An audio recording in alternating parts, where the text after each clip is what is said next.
ನಮಸ್ತೆ ತುಮಕೂರು. ನಾನು ಮಂಜುಳಾ. ತುಮಕೂರು ಗೂಳೂರು ಸಮೀಪದಲ್ಲಿರುವ ಐತಿಹಾಸಿಕ ದೇವಸ್ಥಾನದಲ್ಲಿ ಈ ದೇವಸ್ಥಾನವು ಒಂದು.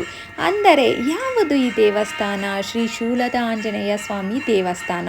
ಇದು ಸ್ಥಾಪನೆಯಾಗಲು ಕಾರಣ ಏನು? ಶೂಲ ಎಂದರೆ ಏನು ಅರ್ಥ ಅಂದು ತಿಳಿಯೋಣ. ತುಮಕೂರು ಜಿಲ್ಲೆಯ ಗೂಳೂರು ಸಮೀಪದಲ್ಲಿರುವ ಐತಿಹಾಸಿಕ ಶ್ರೀ ಶೂಲದ ಆಂಜನೇಯ ಸ್ವಾಮಿ ದೇವಸ್ಥಾನದ ಮಹಿಮೆಯನ್ನು ತಿಳಿಯೋಣ. ಸ್ಥಳೀಯ ಜನಪ್ರತೀತಿಯ ಪ್ರಕಾರ ಹಿಂದೆ ಈ ಪ್ರದೇಶವು ಕಾಡಾಗಿತ್ತು. ತಪ್ಪು ಮಾಡಿದವರಿಗೆ ಇಲ್ಲಿ ಶೂಲಕ್ಕೆ ಏರಿಸುತ್ತಿದ್ದರು ಎಂಬ ಕಾರಣ ಇದೆ. ಈ ಸ್ಥಳಕ್ಕೆ ಶೂಲದ ಎಂಬ ಹೆಸರು ಬಂದಿದೆ ಎಂದು ಹೇಳಲಾಗುತ್ತದೆ. ಶೂಲ ಶಿಕ್ಷೆಗೆ ಒಳಗಾದವರ ಆತ್ಮಗಳಿಗೆ ಮುಕ್ತಿ ಸಿಗದೆ ಈ ಪ್ರದೇಶವನ್ನು ಸಂಚರಿಸುವ ಜನರಿಗೆ ಹಾಗೂ ಕುರಿ ದನ ಮೇಯಿಸುವವರಿಗೆ ತುಂಬನೇ ತೊಂದರೆ ಕೊಡುತ್ತಿದ್ದವು ಅಲ್ಲಿರುವಂತಹ ಆತ್ಮಗಳು ಎಂದು ನಂಬಿಕೆ ಇದೆ.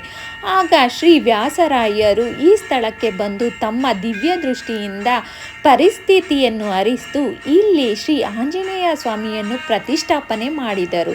ಅವತ್ತಿನಿಂದ ಶ್ರೀ ಶೂಲದ ಆಂಜನೇಯ ಸ್ವಾಮಿ ದೇವಸ್ಥಾನ ಎಂದು ಹೇಳಲಾಗುತ್ತದೆ. ಅದರ ನಂತರ ಆ ಆತ್ಮಗಳಿಗೆ ಮುಕ್ತಿ ದೊರೆತು ಈ ಕ್ಷೇತ್ರದ ಭಕ್ತರಿಗೆ ರಕ್ಷಣೆ ನೀಡುವ ಪವಿತ್ರ ಸ್ಥಳವಾಗಿ ಪ್ರಸಿದ್ಧವಾಯಿತು ಎಂಬ ನಂಬಿಕೆ ಇದೆ. ಇಂದಿಗೂ ಪ್ರೇತ ಬಾಧೆ ಹಾಗೂ ವಿವಿಧ ರೀತಿಯ ತೊಂದರೆಗಳಿಂದ ಮುಕ್ತಿ ಸಿಗಲಿ ಎಂದು ಅನೇಕ ಭಕ್ತರು ಇಲ್ಲಿಗೆ ಬಂದು ಶ್ರೀ ಶೂಲದ ಆಂಜನೇಯ ಸ್ವಾಮಿಯ ದರ್ಶನ ಪಡೆದು ಆಶೀರ್ವಾದ ಪಡೆಯುತ್ತಾರೆ. ಅವಕಾಶ ಸಿಕ್ಕರೆ ನೀವು ಒಮ್ಮೆ ಈ ಪವಿತ್ರ ಕ್ಷೇತ್ರಕ್ಕೆ ಭೇಟಿ ನೀಡಿ. ಎಲ್ಲ ದಿನವೂ ಈ ದೇವಸ್ಥಾನ ಬೆಳಗ್ಗೆಯಿಂದ ಮಧ್ಯಾಹ್ನ 1 ಗಂಟೆವರೆಗೆ ಓಪನ್ ಇರುತ್ತದೆ. ಹಾಗಾಗಿ ನೀವು ಬರೋದಾದರೆ ಬೆಳಗ್ಗೆ ಹೊತ್ತು ಬಂದು ಈ ಒಂದು ದೇವರ ದರ್ಶನ ಪಡಿಬೋದು.